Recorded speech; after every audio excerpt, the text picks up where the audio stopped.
একটা টিভি চ্যানেলে দেখলাম সদ্য বিদায়ী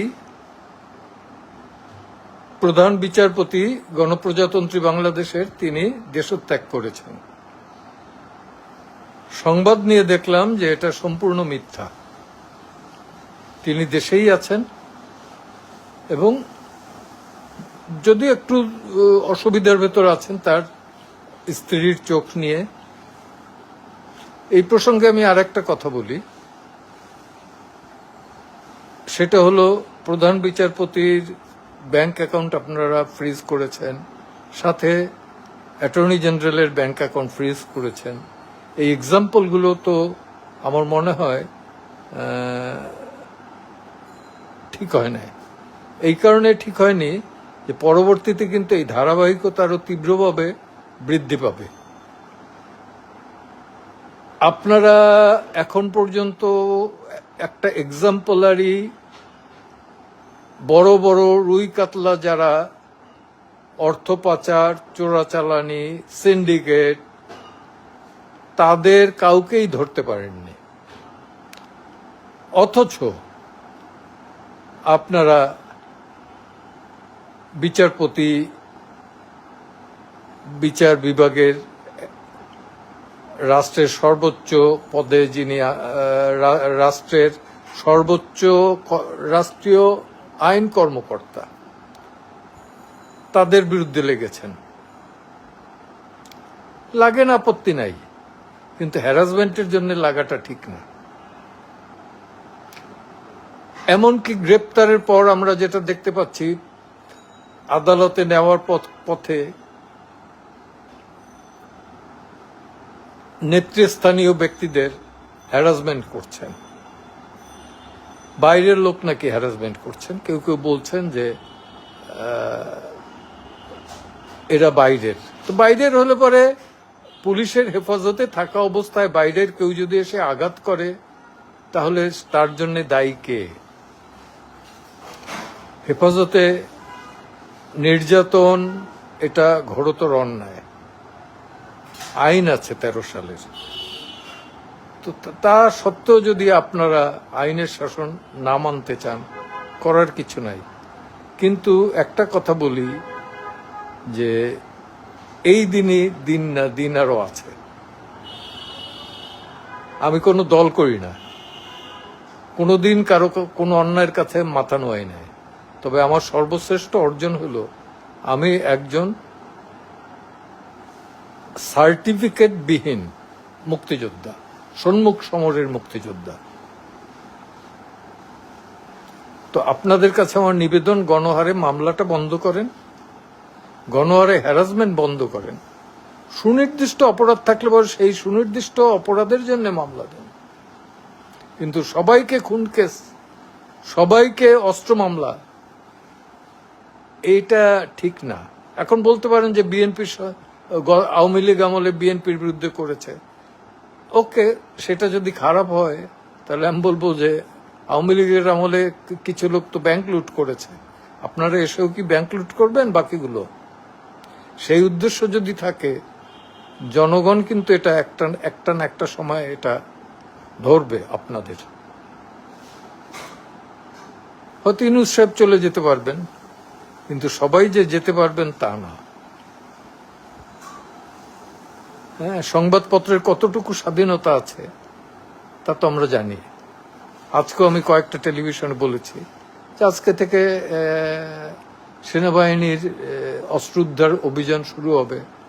তো হয়তো আমার বাসায়ও যেতে পারে, গিয়ে বলতে পারে যে পেয়েছি ইয়াবা পেয়েছি 10 বস্তা, অথবা একটা ট্যাঙ্ক পেয়েছি। পানির ট্যাঙ্ক না, যুদ্ধের ট্যাঙ্ক। এটা হাস্যক কৌতুক করে বললাম, কিন্তু এই কৌতুক যাতে সত্যি না হয় কারোর বেলায়। কারণ অধঃপতনের দিকটা আপনার শিখিয়ে দিয়েন না। হ্যাঁ, স্বতঃস্ফূর্ত মানুষ অতিষ্ঠ হয়ে এগুলো করেছে, এগুলো বলবেন না, বলা ঠিক না। আমি কিছুই বলবো না, শুধু বলবো যে মানুষকে হ্যারাসমেন্ট করেন না। বাংলাদেশের মানুষ, ডক্টর ইউনূস কোনোদিন মাঠের রাজনীতি করেন নাই। আসিফ নজরুল তিনিও জানেন মাঠের রাজনীতি করেন নাই। আদিলুর রহমান খান কিছুটা করেছেন। হাসান আরিফ মোটেই মাঠের রাজনীতি করেন। এখানে রাজনীতি করার লোকই নেই। তো পিপলস নার্ভ এটা বুঝতে হলে পরে দেখতে হবে যে ইলিশ নাকি ইন্ডিয়া যাওয়া বন্ধ হয়ে গেছে। তাহলে ইলিশের দাম দ্বিগুণ কেন? ইলিশের দাম তো পড়ে যাওয়ার কথা, সস্তা হওয়ার কথা। তো তেমনি যা যা খুশি করবেন সে কারণে কিন্তু দেওয়া হয় না। আর অনেকে বলছেন যে নতুন সংবিধান, না, এই সংবিধানের যেখানটা আপনাদের পছন্দ হয় না সে জায়গায় সংশোধন করেন, সংশোধন করেন। এখনো কিন্তু বাংলাদেশের ডক্টর বি আর আম্বেদকর যেমন ইন্ডিয়ার মেকার অব দ্য কনস্টিটিউশন, আমাদের maker of the constitution doctor Kamal Hossain still is alive, এখনো জীবিত আছে। এবং তার সাথে পরামর্শ করেন। আপনারা ইন্টারিম বা কেয়ারটেকার গভর্নমেন্ট চান, 15th অ্যামেন্ডমেন্ট বাতিল করে দেন। কিন্তু নতুন করে কনস্টিটিউশন গঠন এবং এটা দ্বিতীয় স্বাধীনতা, এটা কি বাড়াবাড়ি হয়ে যায় না? 71-এর লক্ষ লক্ষ মানুষের আত্মত্যাগ, তাকে কি পরিহাস করা হয় না?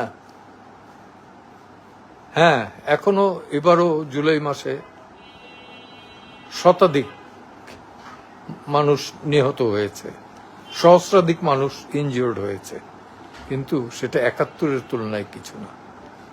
এবং হওয়াটাই খারাপ, একজনও ইনজিওর্ড হওয়া খারাপ, একজনও বিনা বিচারে মৃত্যু হওয়া খারাপ। তারপর আমি বলবো যে সবকিছুর সাথে 71-কে ই করবেন না।